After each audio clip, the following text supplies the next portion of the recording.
Welcome back to the Fourth Way Podcast. In this episode, we're going to be diving into the biggest propagandist of them all, the government. While the government's application of abuse is unique, its uniqueness doesn't really come from the angle that it takes on propaganda.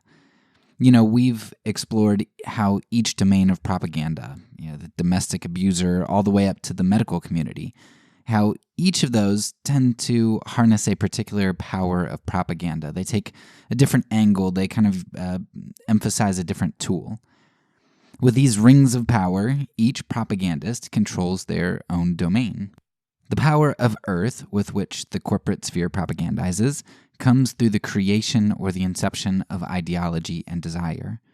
The power of fire, wielded by the domestic abuser, isolates from information. The power of wind, controlled by the racist propagandist, bellows the furnaces of mythological narratives. The water of information is sifted and funneled by the media to deliver only that which they want you to know and focus on. And the heart of the scientific and medical communities is a dark heart which hides behind demure benevolence. Every propagandist has their niche. But by their powers combined, earth, fire, wind, water, and heart, they come together to form the greatest propagandist of them all, Commander-in-Chief. Okay, the government as a whole, of course, but had to run with the Captain Planet theme here.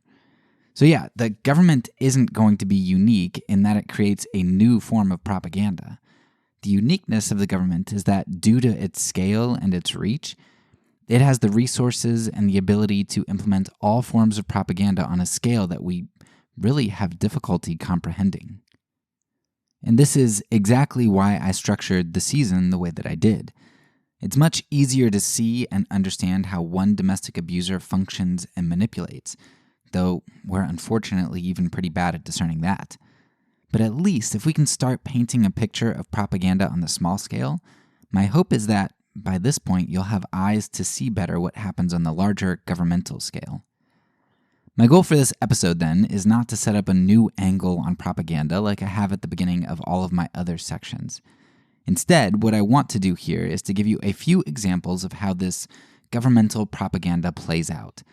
Then, over the next few episodes, we'll zoom in on the military arm of the government specifically and take an in-depth look into a few true conspiracies. I think the best way to go about this episode would be to just go down the list here. Let's take a very brief look at government involvement in all areas of propaganda that we've discussed so far. First, let's take a look at government as an abuser. If you remember from our first section on domestic abuse, abusers often tend to isolate their victims from the outside. This is why traffickers often select vulnerable individuals to abduct or exploit.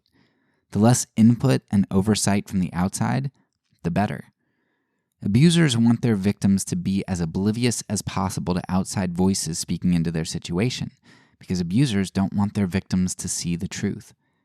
Instead, the abuser wants to be the victim's only lifeline to the outside world. Her, or sometimes his, savior. Sure, the abuser is also a captor, but that truth fades away, or is at least obscured by isolation. You end up with a Stockholm syndrome of sorts. For governments, patriotism often functions as this arm here. Now, I don't want to say that all patriotism is necessarily bad. And I actually posed that question to Dr. Christoyanopoulos 2 seasons ago, and you might want to go hear how he answers the question of patriotism as being bad and othering and all that stuff. It was a good conversation. And I think his nuance is really great. So ultimately, no, patriotism isn't necessarily bad, but I think that it often is. Take as just one example, kneeling for the national anthem. Forget for just a moment how odd it should be for a Christian to pledge allegiance to a flag, or to everyone stand in one accord to honor a flag. If it were the bust of Caesar, an image of Nebuchadnezzar, or even the statue of a saint for conservative Protestants, we'd have a cow doing what we do to the flag. Veneration and worship carry no distinction for conservative Protestants, save for when it comes to patriotism. Then we can recognize that there's a distinction. But is there really a distinction? Put that big pet peeve of mine to the side for the moment and just imagine that most forms of patriotism aren't idolatry. Okay? I'll pretend that for the sake of discussion. Think about how this small act of patriotism, honoring or venerating a flag, isn't nearly as small as it seems. I mean, when one person started kneeling for the national anthem in order to highlight that much of America, for its whole history, has equivocated on the notion of freedom for all, and America has changed definitions depending on which minority group you happen to be in, the definition of freedom, what happened? The staunch American patriots had a cow. Refusing to honor Caesar, or at least his emblem, was sacrilege. How dare one refuse to honor their fatherland, their provider? How dare one refuse to honor the one who gives them their daily bread, who forgives their debts, who delivers them from the evil of communism, whose kingdom is coming day by day to be the greatest kingdom in the history of the world, a kingdom whose will is done on earth as other kingdoms bow to and honor our kingdom of power.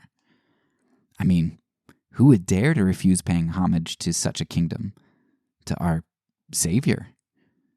Forget all the abuse that's going on. Better yet, don't forget it.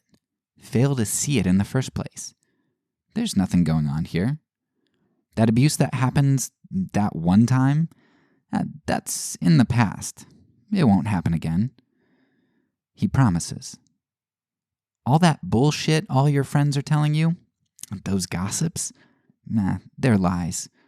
Cut your ties with them. You don't need to listen to them. Your country really loves you, baby. Don't leave.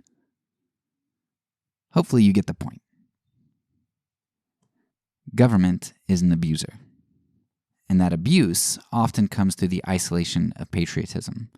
The way that patriotism causes us to others, right? To make them other than ourselves, to separate ourselves from them and not listen to their voices because they're just mad they don't live in the United States, or they should just go live somewhere else because they're not really part of us, right? So it causes us to other people, and then it helps us to identify people that we want to exclude from our group that aren't us. It's abusive, it's isolation. So next, let's consider government as a racist propagandist. Or maybe a more catch-all word here might be as an elitist, because it's not always in regard to race. I mean, isn't that really what racism is, essentially? It's elitism. You know, patriotism, while it seems to be a positive concept, at least growing up in the United States, patriotism was viewed very positively. It seems like it's this belief that we hold that builds us up, that trains us, right? I think that what I'd really argue at this point is that patriotism is more of a negative concept. It's not this positive thing we take on. It's a negative concept. Patriotism isn't so much the inculcating of positive belief as it is a test for negative belief. Let me give you an example here. So standing for the national anthem, placing your hand over your heart, saying a pledge, putting a flag decal on your truck, or attending Memorial Day parades.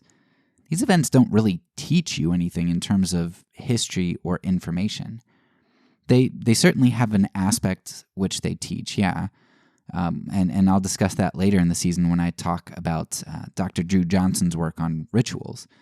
But I don't think that primarily what patriotism is this positive inculcation. Rather, I think patriotism serves two functions. First, it's meant to highlight anyone in the group who doesn't go along, right? And so we need to excommunicate them from the group if they don't kind of get their stuff together. You may not have to go all out for patriotism, but if you do something viewed as going against accepted patriotism, like kneeling for the anthem, not saying the Pledge of Allegiance, hoisting another country's flag in your yard maybe, or commenting on injustices which can't possibly exist in a free market, free democratic republic like ours, then you're marked, right? Patriotism shows you who's marked. You're a Marxist, a liberal, unpatriotic, un-American, you name it. But clearly, you're not one of the group. Your unpatriotism marks you as distinct, and to be a distinct individual in the herd mentality of nation is not a good thing for your health or your reputation. Patriotism exists in part so that dissenters can be identified, pigeonholed, demonized, and dealt with, dismissed. This often means that the arguments in dissent of the unpatriotic aren't ever listened to because marking them as an enemy from the start polarizes the conversation and lets the true patriot know that they shouldn't engage with them. But patriotism doesn't only exist to out dissenters. It also exists because it primes the pump for the second form of propaganda that we're going to talk about here, a form which takes on more positive elements. Rather than being intended to identify a negative, to spot dissenters, our second form of propaganda, as you'll see, is meant to educate, a more positive education rather than a negative one. Patriotism essentially tears down the negative barriers of resistance and thoughtful reflection about the nation, making one a willing recipient ready to receive the next form of propaganda, which is positive. It is the inculcating form, the educating form. Participating in the rituals of patriotism is what leads one to more readily accept the mythologization of nationalism. The two don't always go hand in hand, but rarely, if ever, will you find nationalism without patriotism leading the way. When we looked at racism in our season, we noticed that there was a whole lot of information framing involved in that aspect. One of the standout examples for me was how a century ago, black moms, single or otherwise, were lambasted by white society for working outside of the home. Of course, many who were single moms were such because their husbands had to migrate for work or were lynched or run out of town, any number of reasons. A great book to read on this is The Warmth of Other Suns. It's a wonderful book that if you can get a chance to read it, you should. But anyway, the moms were critiqued because what kind of mom would leave their children to go to work? Certainly not a good, loving mom, right? Black people, black women, mothers, must not really have motherly instinct. They must not really care too much about their children. And I'm sure this was the same kind of narrative that was going around when they would separate children from their mothers under slavery, right? You say that they're not really moms. They're not good moms. They don't care for their kids the way that we white people do. Of course, 50 years later, single black moms were framed as welfare queens. Black moms were now being critiqued for doing the exact thing that they were being told to do just decades before. If they left the home, they were damned. And now, 50 years later, if they stay at home, they're damned. That right there is some slick framing, looking at information with the end goal already in sight and framing that information one way or the other, always to get the result that you want. Society knew that whatever minorities were doing was bad, so it didn't matter what they did. There would be some lens that one could look through to frame their actions as bad. Now that's important because we know propaganda loves enemies and problems, because that's what it needs in order to offer up a savior. Under racism, that savior is the white race, and you get paternalism and oppression as a result. Nationalism is essentially going to do the same thing, with our nation, though, rather than with our race, being the benevolent savior, right? So instead of whites to save the world, it's the United States to save the world. And if you're a white nationalist, it's better if your nation's all white, because then it's your white nation that's the savior. Now, nationalism is going to feed us information and apply a certain frame or lens to that information in order to see others as enemy and to see ourselves as all good, as savior. This often involves some kind of mythologization, a digging back into the distant past to create some kind of origin story for our group. If we're just like everyone else, it's hard to see how we could be inherently better than them. I mean, that was part of the eugenics movement in the 1800s and early 1900s is, hey, we have to distinguish ourselves somehow, right? Without mythological roots, we'd have to take people as individuals rather than as stereotypical groups. You see this with Christian racists of the past who dug deep into the Bible to find the curse of Ham as a grounding for the inferiority of blacks and a justification for slavery. Likewise, with nationalism, you see people fighting over the myth. I mean, the historical facts. of our nation's founding. As we saw with the interview of Dr. Wellman, author of Hijacking History, you can generally tell that someone is doing good objective history when the information is complex and they don't give you easy answers, and they might not even come to any solid conclusions at all, because information, especially historical information that we don't have access to all the way, right? We can't talk to the people who were involved hundreds of years ago. That's going to be complex, and that generally indicates good history. Clear-cut history, on the other hand, is often indicative of myth and propaganda. Of course, making things clear-cut, obvious enemies, obvious good guys, obvious saviors, that's exactly what propaganda seeks to do. And that's why mythologization is a vital tool in the tool belt of propaganda. The two go hand in hand. Keeping all this in mind, I want to point out just a brief example of this type of mythologization or reframing of history. And I'll do it with an example that's, I think, pretty objective, because I want to avoid the more subjective myths like, our country was founded as a Christian nation, which I think would be less clear-cut, because, you can delve into the religion of everybody and show that a lot were Christians, but then that's just a whole lot more subjective and difficult. So let me go with something more objective here. Let's talk about the Boston Tea Party. Now, it's astonishing what the vast majority of Americans think the story of the Boston Tea Party is. Here's the story as most understand it, and as I understood it as of only up to a few years ago. So the British were a bunch of jerks who exploited the American colonies through taxes while simultaneously refusing to allow the colonies governmental representation in Britain. The colonists eventually got fed up with these high taxes and dumped their tea into the water as protest. Clearly good guys, clearly the bad guys, right? Good guys, the colonists, fighting for freedom and not to be oppressed by heavy taxation and to have representation so they can do good things with the government. And then you've got the clear bad guys, the British imperialists. Well, the story is actually a bit more complicated than that. The 20 years prior to the Boston Tea Party, the British Army fought the French and Indian War for the colonists. Sure, some colonists fought too, but you had the British Army, that was Great Britain, who was largely paying for and manning this stuff. Now, this gained and protected certain territories and holdings of the colonists, and it secured their situation. You had a number of people, George Washington included, who had pretty big land interests in some of these territories that had been procured in the French and Indian War and kept safe, and which seemed like were going to be given up by Britain in order to have peace with France and the natives and stuff. They were going to lose some of their financial investments there because a lot of them were land speculators. But all of this land procurement and protection and all that stuff, it came at a cost. Right? A significant monetary cost to the crown, not to mention the loss of British lives, the human cost for British soldiers. So while the colonists didn't have perfect representation in the British government, they received some really significant benefits from the crown, benefits which cost the crown greatly, right? Financially and in lives lost.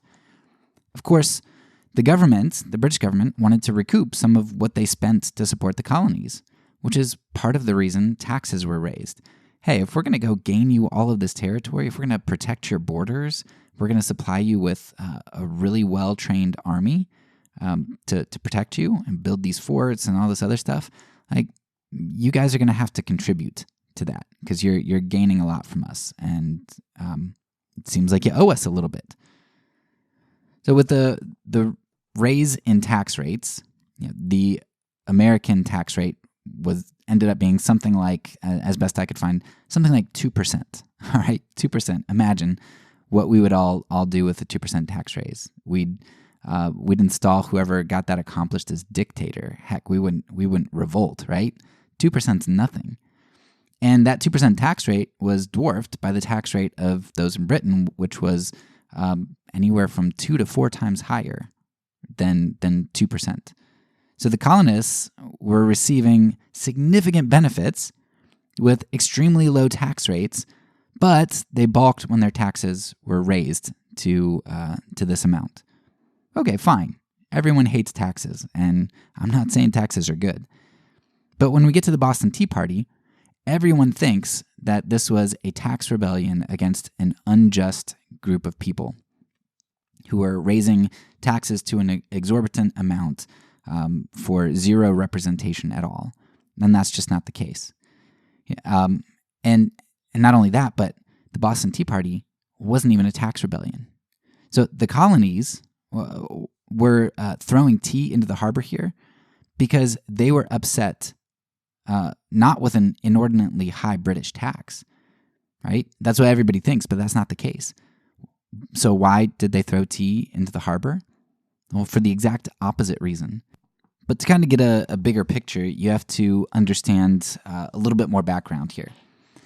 So when the British did start raising tax rates, and they ended their policy of salutary neglect, which was, we'll just let the colonists do their own thing, right? They ended that neglect of hands-off policy and said, okay, we're going to become more involved with the colonies, in part because they wanted to raise taxes to recoup some of their money and stuff.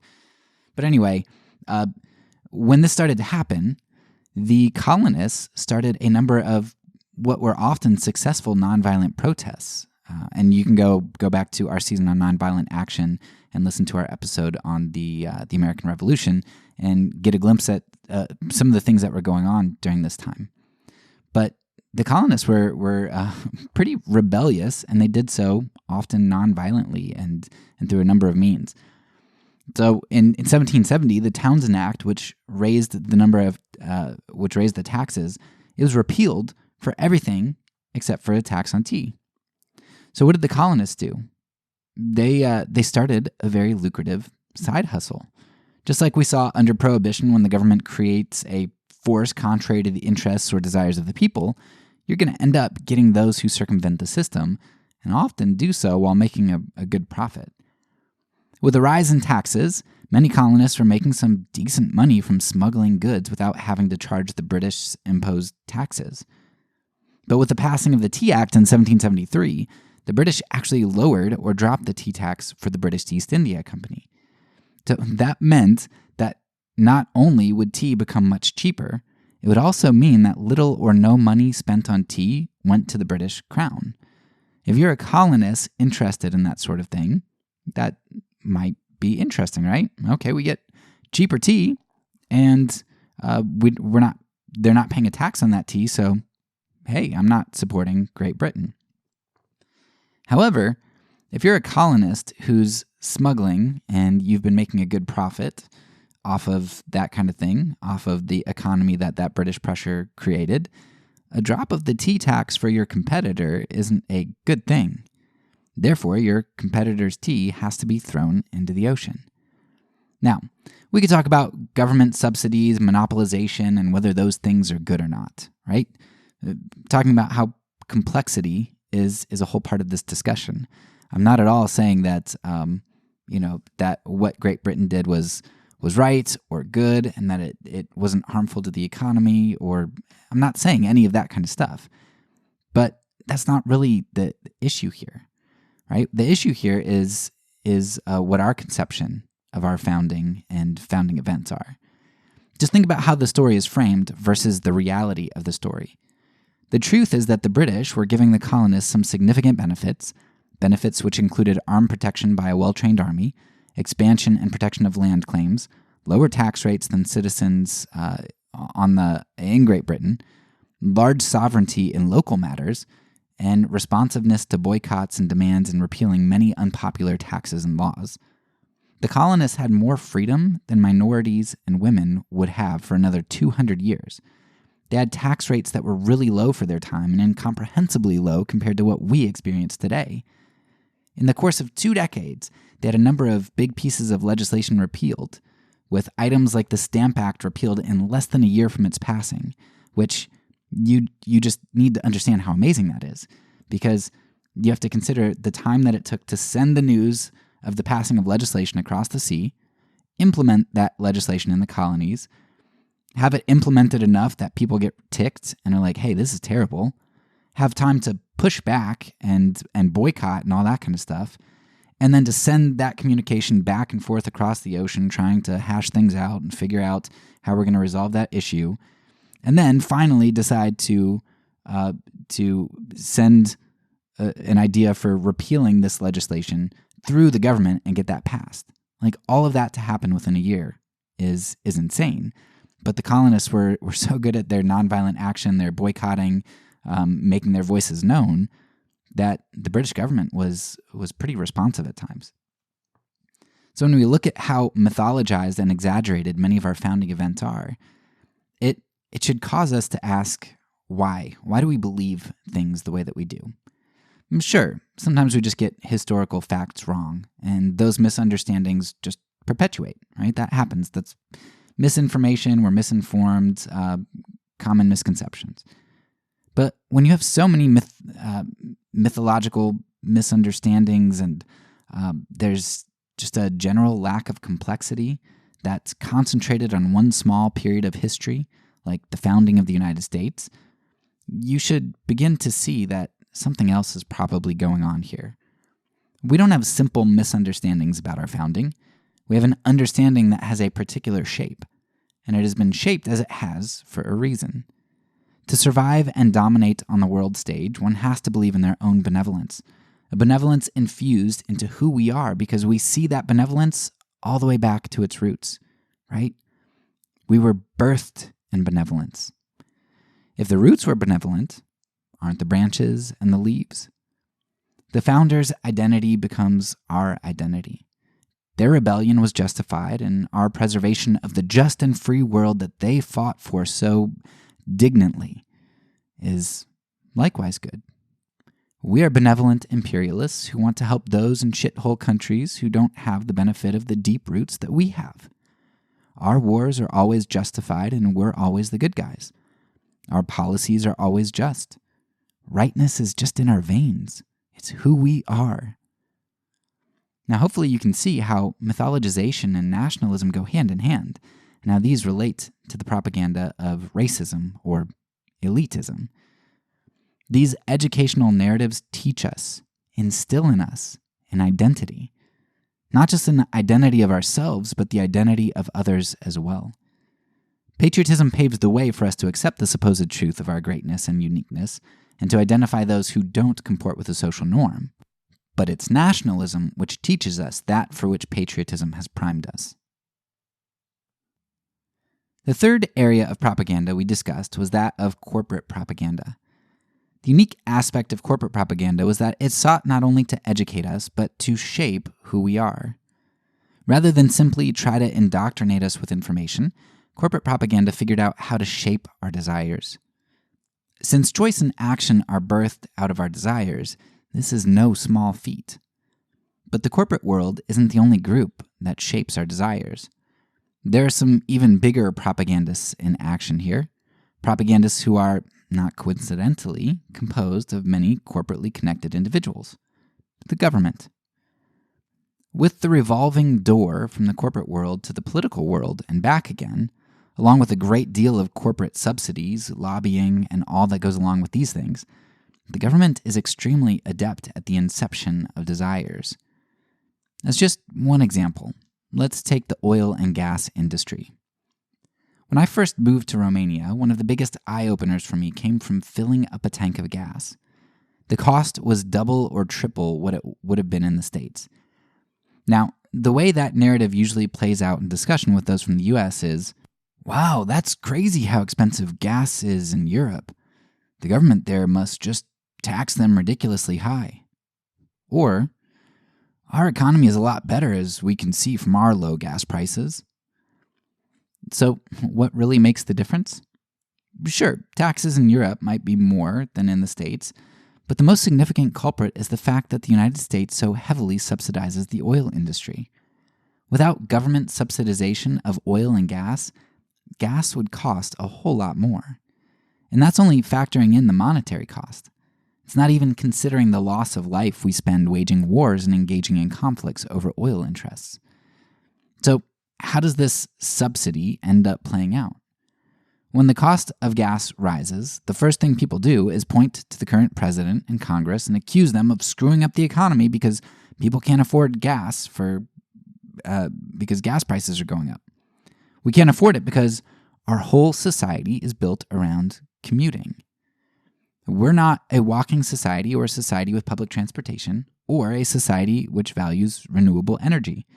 So if anyone fails to adhere to the oil lobby's demands, if we don't fight a war to protect our oil and our oil prices, the world's oil, or if leaders decide to pull back funding to reveal the true price of oil to the consumer, then those politicians must be incompetent or malicious.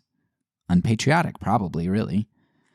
They're seeking to undermine the average citizen, or they're some libtard environmentalist who believes in global warming and wants to hug trees all day. So much for the free market, right?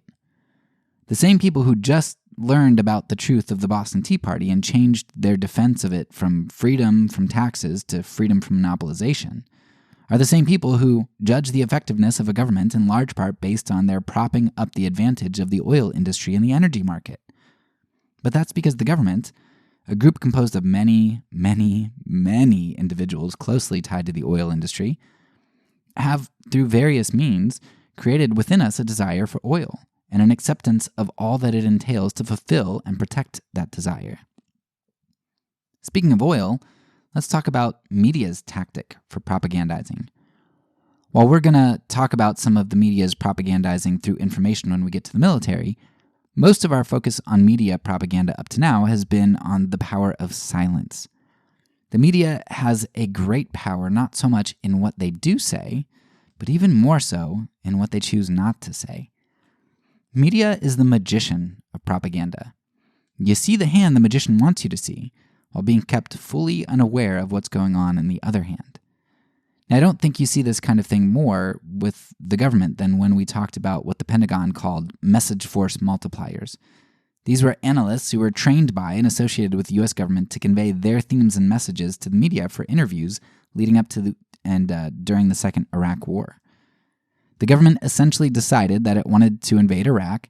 It started preparing a bunch of plants, media information plants, to say what the government wanted, and then had the media push those message force multipliers through. Well, there was great power in the fact that these message force multipliers repeated a message over and over and over again, which is vital for priming and shaping people to receive information as true. What those message force multipliers did was take up the airwaves and news space so that dissenting voices would be crowded out. The point of propagandists telling you the same thing 100 times isn't only so you have a better chance of believing what they say on its face, it's also to prevent you from hearing anything that would make you question that message. Even if you don't believe what they say any of the 100 times they say it, it's going to be hard to know what to do with your distrust if you don't hear anybody else pushing against that narrative. Maybe you're just crazy. Maybe you're a conspiracy theorist because you're the only one who deviates from the narrative. Not only at play is your sanity here, but silence also allows you to avoid a conflict of character. You can see this really well in a book called They Thought They Were Free. It's been a while since I read the book, and I think I actually read it twice. But it's such a fantastic book where this guy goes back to Germany pretty soon after World War II, and he just interviews, I think, 10 men, and just tries to figure out what was going on in their minds. What did they know?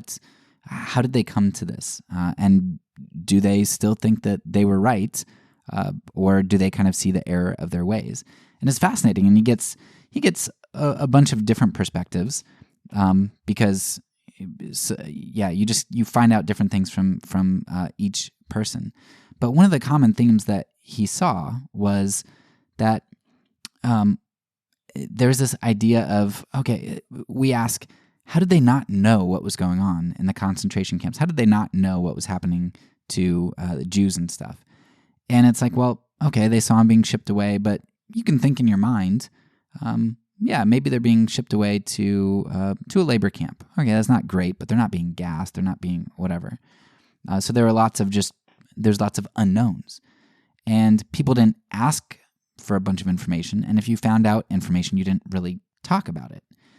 And so maybe you even did know what was going on, but there was just this air of nobody really knows, right? Because nobody talked about it.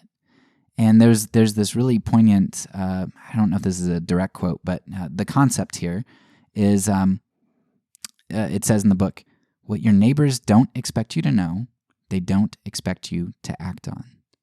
And that's really powerful, because if you don't know for sure, like, can you really act on it? I mean, I've experienced this, and I know other people experience it when, if you see something and you're like, oh, is that person okay? Oh yeah, they're probably okay. It looks like they're fine, right? Where you have that question in the back of your mind, like, are they okay? Or with abusers and victims, right? I see that she has a bruise kind of often, but she says she's clumsy. She's probably okay. You don't know that she's being abused, and so it's not my personal business. I'm not going to go and dig into that information. If she wants to come and talk to me, she can talk to me, and then I'll definitely help her. But we kind of have this understanding that we feel like if we can avoid the expectation of having knowledge, that then we are not culpable to act on that, to act on what we think is true, if we think that other people wouldn't expect us to know that truth. And you can couple this concept with another really interesting point that the book made, which was that the government is never worried about getting people to do the dark work. It says that's easy. What it's scared of is active resistance.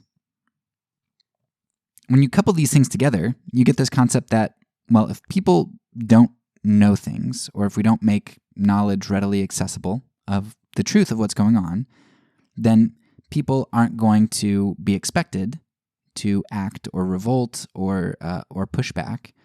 And that's good, because what the government is scared of is active resistance. And we've seen in books like Chenoweth's Why Civil Resistance Works, 3%, you don't fail with a resistance movement that has 3% or more of the population involved. And that's even high. She's like, it'll usually succeed with less than 3%, but guaranteed over 3%, we haven't seen actions fail. Right? The government is scared of active resistance. It's not worried about getting people to do the dark work, to be in the gas chambers and all that kind of stuff. You can, through bribes and threats and all that other kind of stuff, you can get people to do your dirty work. But it's making sure that you don't have enough people in the know who are going to push back. So silencing dissent is really important. And that's something that we've seen over and over and over again through this podcast. I reference it frequently. Václav Havel's idea of the greengrocer sign, and how if the government has you under communism put out this sign that say, "Workers of the world unite," and this one greengrocer is like, "I'm not going to put that out." He's dead. Right? He's going to go to a re-education camp, and he's going to be dead or working the rest of his life. Well, why? He just refused to put out a few words on a sign. And that's because being willing to not repeat the narrative, and being willing to pull that sign and to not go with the flow, that shows that you're gonna expose the system for what it is, and that you're not willing to go along with it. And they can't have that, because if it only takes a few percentage of the population to create successful movements, you can't let that snowball start rolling down the hill. And so that's a super important concept to grasp. So for all of these reasons, the government is a master at legerdemain, at silence and avoidance. They don't want you to know because they don't want you to act against them. So they release information when they want to, and they withhold information that they want. Oftentimes, what they do tell you is meant to divert your attention from what they don't want you to know. I think the recent release of UFO information may have been one of those times, as I think it was Russell Brand that pointed that out in one of his the talk shows that he was on. I'll try to put a video clip of that in the show notes, but I thought it was really pertinent here and interesting. As we get patriotic movies like Top Gun 2 coming out, a movie basically about the U.S. versus, I think, China, pretty clearly, maybe, and a release of UFO information after decades and decades of silence, it makes you wonder, what's going on? What is the U.S. preparing for? A fight with Russia, with China?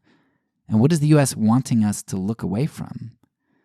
That last part is conjecture, of course. I don't know if there's necessarily anything they want us to look away from, but when you understand how propagandists work, these sorts of things just make you wonder. Finally, we ended our deep dive into propaganda this season by looking at the scientific and medical communities. We noted that one of the key aspects of their propaganda was their air of benevolence. Whatever they did, all sorts of great evils, was sanctified as good because of their intentions and the results which they predicted. Nowhere else do the ends justify means more so than in the medical and scientific communities. The Tuskegee experiments in testing black men for the greater good of disease research, gynecological procedures without anesthetization on black women so that white women could be served effectively, experimenting on prisoners like those in Philadelphia's Holmesburg prison for the good of the regular populace and for the armed forces, forced sterilization, as we saw with the Supreme Court's Buck versus Bell decision, which still stands today as far as I'm aware, and of course the work of the Nazis on so many victims, which was for the betterment of the world, and especially for the Aryans and the Germans.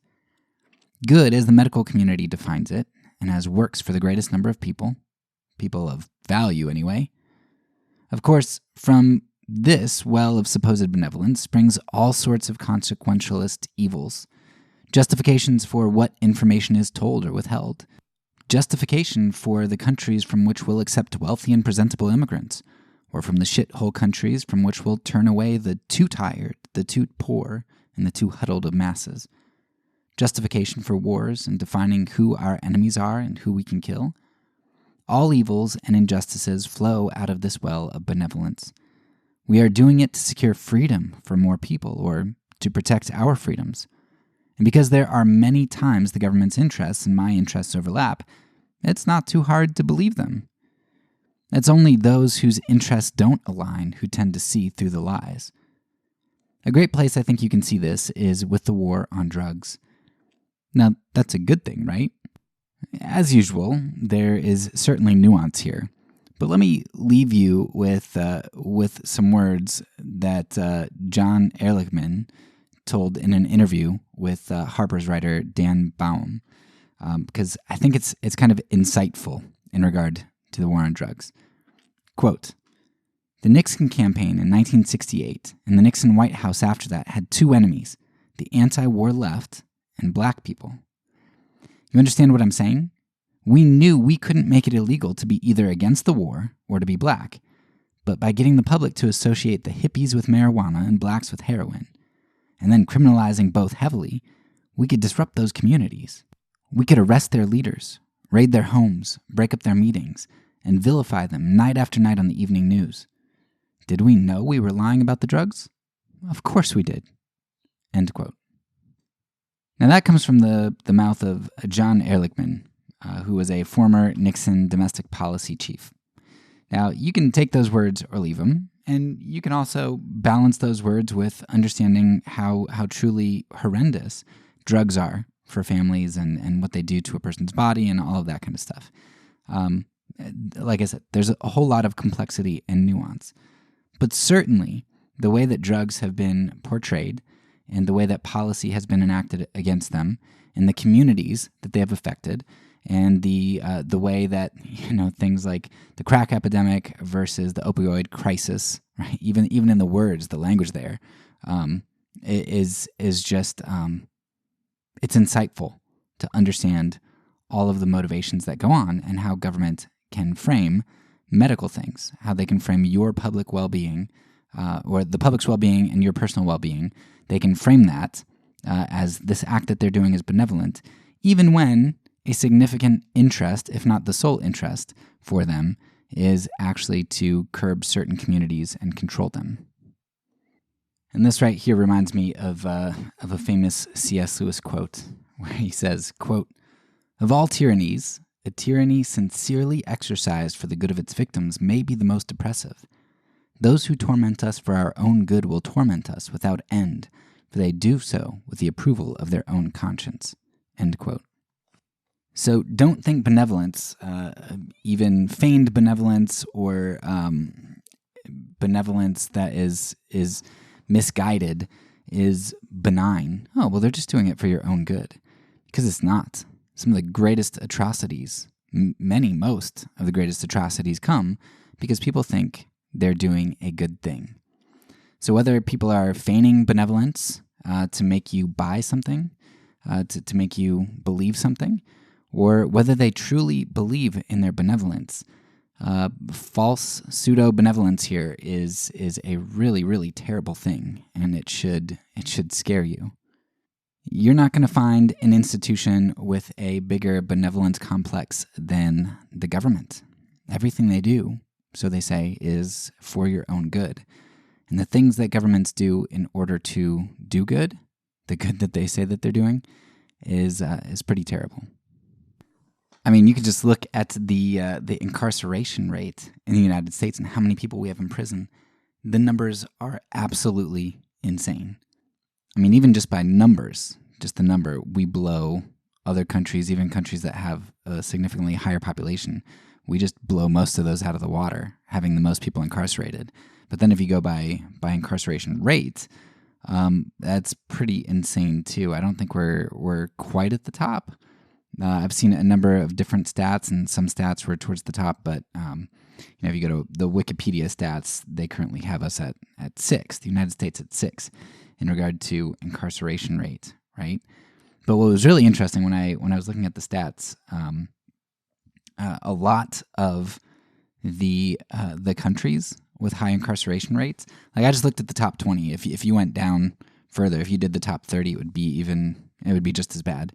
But the top 20, you have, I think it was like 12 or 13 are from the American region. So, South America, Central American countries, many of which we undermined, the United States has undermined them through coups and invasions and other sorts of things. And then Oceania, you're like, why does Oceania have such a high? Well, you look at the 3 or 4 nations in Oceania that have high incarceration rates, and they're all associated with the United States. So like Guam, for instance, is a territory, or American Samoa. But then you also get, I had to look up Palau, and I wasn't sure what that is. And so I don't think that they're actually a U.S. territory, but they have like really, really close associations with the United States, even having a bunch of people in the U.S. military, and the U.S. military provides defense for them and all kinds of stuff. And then some of the other places in the Americas you've got a bunch of, former colonies or current colonies like the British Virgin Islands. And so the association with like British imperialism and the American state, the United States, and incarceration rate is just insane. So I can't really speak too much to that at this point, but it's something that you should definitely go and dig into, because I've always associated like Russia, China, all these other places, they're the really bad people. Now, maybe they have less people in prison because they just outright kill them, more so than they do in the United States. We don't have too many extrajudicial killings, I don't think, by the government. Sure, there are some, but I don't think it's as systematic as it is in places like China.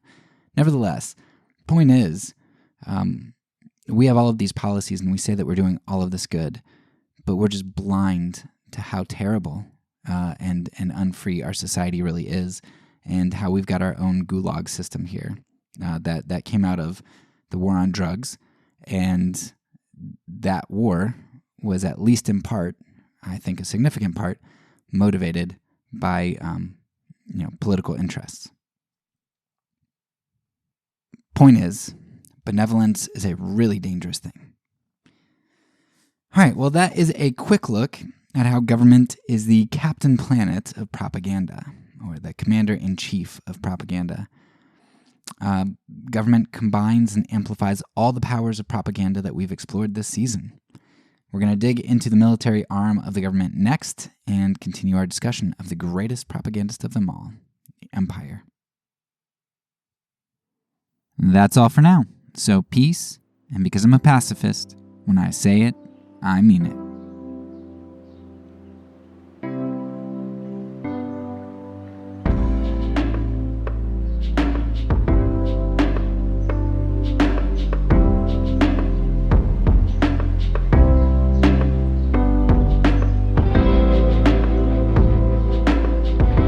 This podcast is a part of the Kingdom Outpost Network.